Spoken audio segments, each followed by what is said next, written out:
One is all there is nothing else. There is no need for anything else because within God, the source of all that is, everything created by that source is eternally present in glorious and eternal divine harmony.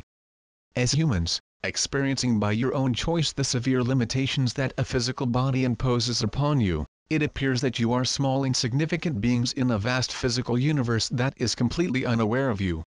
The fact that you exist at all often amazes you. The illusion is a superb but illusory construct that you built so that you could play games of separation. Games that seem intensely real because, while playing within it, you identify with your bodies and your egos which can experience intense pain and suffering instead of with your real and true nature, which can never suffer or be harmed, as it is one with God. Now the moment has arrived for you to finish playing games and awaken.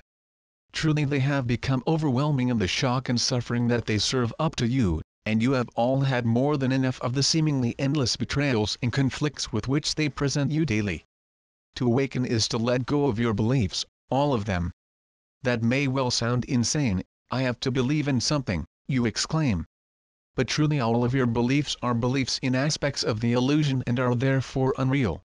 When you release your belief in your beliefs you make space available for reality to show itself to you if you will allow.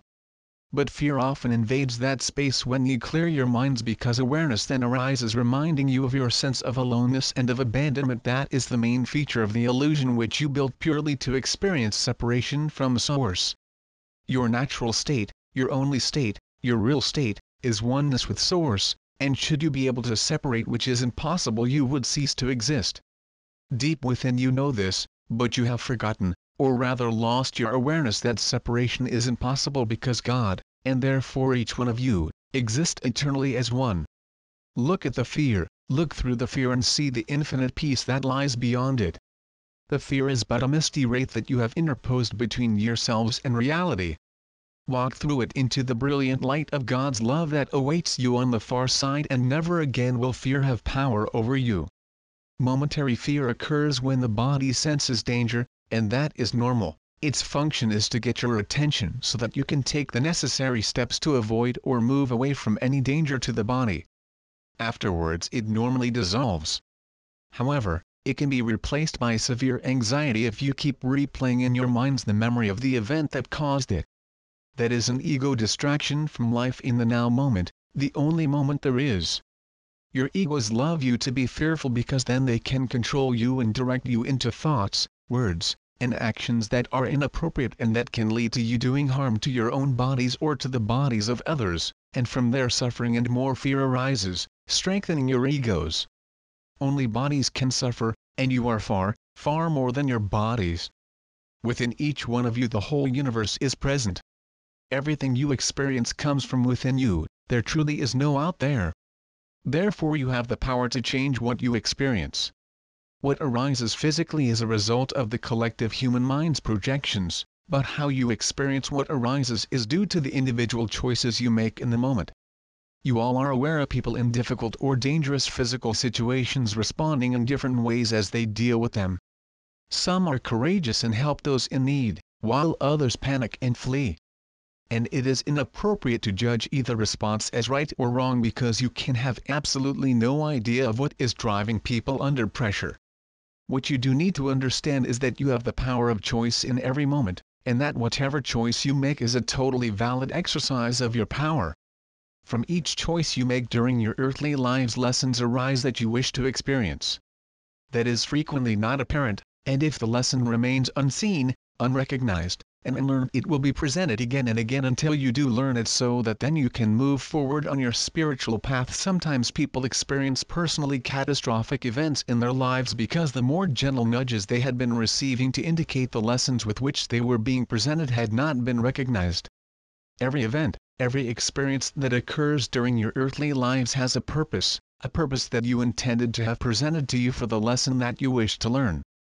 There are no accidents and no coincidences, because you planned your earthly life path with great care before you incarnated. If life is not flowing smoothly for you, if you keep seeming to be blocked from achieving what you set out to achieve, it means that you are not recognizing lessons that you chose to have presented to you. Karma is but the presentation of lessons that you, in clear-sighted wisdom and with guidance from your mentors in the spiritual realms, decided to learn during this lifetime.